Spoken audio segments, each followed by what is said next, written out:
Before I share this story with you, I need to give you some background information. I'm a former Army Ranger with extensive outdoors experience. I have fought in several different areas of the world and found myself in some hairy situations. I identify with the outdoors, and up until this encounter I could honestly say I never had any fear of an animal in the woods. Respect, yes. But no fear at all. It was the summer of 2012, I had just finished a long divorce mediation and wanted to get away from people. My father wanted to catch a movie the same evening, so I decided to go fishing close to the city. I had a secret fishing spot in New Orleans East that was always good to me. It was a bit out of the way, but I liked this spot, it was peaceful. I left my house at 5 a.m., headed across town and arrived at the Little Woods exit about 30 minutes later. The area I was going to fish was on the outskirts of Bayou Sauvage Wildlife Refuge. It's an area of protected woodland and marsh that is on the outskirts of the city. To get to my fishing spot I had to drive on top of the levee that protected the city from storm surge. After a 10-minute drive I reached the barricade used to deter people from driving any further into the area. Stepping out of my car, it was 5:45 a.m. I grabbed my small cooler, and placed my .45 handgun into the tackle box along with my car keys. It was a bit foggy as I walked along the levee and it reminded me of something out a horror movie, but I thought nothing of it. The sun would be over the horizon soon and would burn the fog away quickly. My fishing spot was a solid 2-mile walk from where I parked. As the sun came out I got excited. The last visit to this place I caught a cooler full of fish. A description of this area is needed in order for my story to make sense. The levee is elevated almost 11 feet above the surrounding ground level. When standing on the levee, to the left at the base of the levee is a train track, beyond that track is Lake Pontchartrain. To the right of the levee is Bayou Sauvage, a forested wetland area. Finally reaching the spot, I descended down the levee towards the lake. 35 minutes passed before I got my first bite.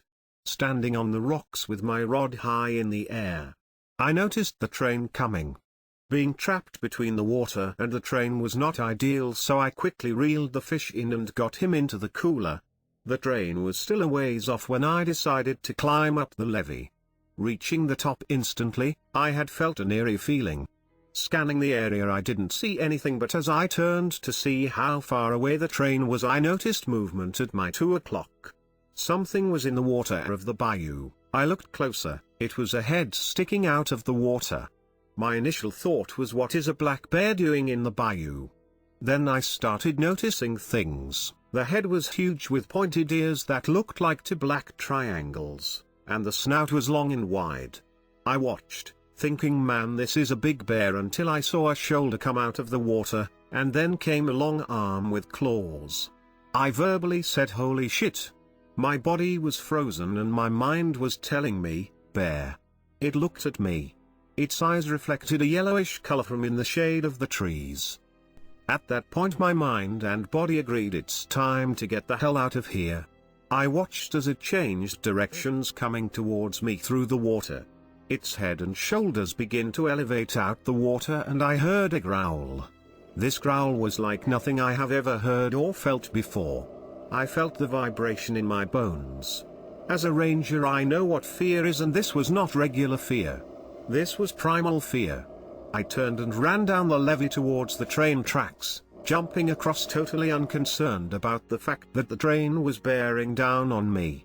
I needed to put something between me and this thing. I went straight to my tackle box, grabbed my weapon, put my back to the lake, and looked up the levee. As I chambered around, the train horn began to blow.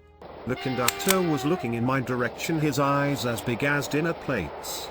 As he passed he pointed to his left, which was the other side of the levee. Instinctively I began to run alongside the train. My adrenaline kicked in as I ran at a steady pace. The horn blew again, this time for 10 seconds. What was he telling me? I decided that trying to jump this cargo train was too dangerous in this situation. Falling would leave me injured with this thing on my ass. I ran for what seemed like 12 minutes full speed and felt as if I would make it out of this situation. Then I patted my pants legs looking for the car keys. Oh fuck, I left the keys in the tackle box. I truly had no way of knowing how far I had ran as the train obscured my view of the top of the levee. I could not see my car, nor could I see anything else. I looked back and there were only about 30 cars left before the train passed me and I was alone. Although there was no other person around, the train made me feel safe. Only 20 cars left, I need to stop and catch my breath.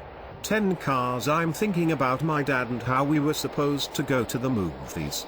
I should have been nicer to him yesterday. 1 car left, I said to myself, it's time to go dark.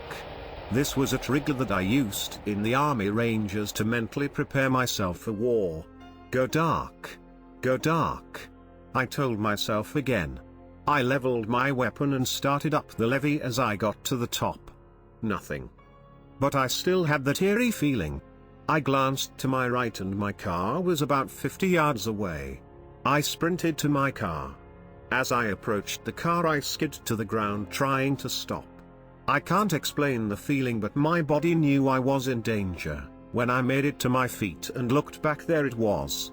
Standing at the edge of the tree line, nose in the air, sniffing. This thing was huge, so huge that I could see its head clearly for 200 yards away. I could see the left profile of it. Its arms were long with what looked like hands or claws. The chest was muscular and tapered down to a small waist. It looked fast and strong. It sniffed in my direction, looking at me and showing its teeth. At this point, I used my weapon to break my driver's door window and jumped in the car, pulling my spare key out the glove box. When I looked up, it was on all fours and moving towards me. I cranked the car and threw it into reverse. I had to focus and drive backwards down the elevated roadway, moving at above 40 miles per hour, for what seemed like forever. Looking forward was not an option. One wrong move and I would have been stuck in the lake or the bayou. When I hit the wide incline that served as an entrance to the levee road, I braked and turned hard, spinning my car, and drove out. Driving away, I could see it standing there at the base of the levee watching me. Reaching the nearest gas station, I had a meltdown, crying and laughing at the same time. I didn't know what to do. Realizing that what I saw was a monster and they do exist has changed the way I see the wilderness forever. Till this day, I have never shared this with anyone. There are houses within 5 miles of that location. I wonder if the people know what lives in their backyards. Do you want more stories? We have more for your listening pleasure. Feel free to comment, and please subscribe to the channel to show your support.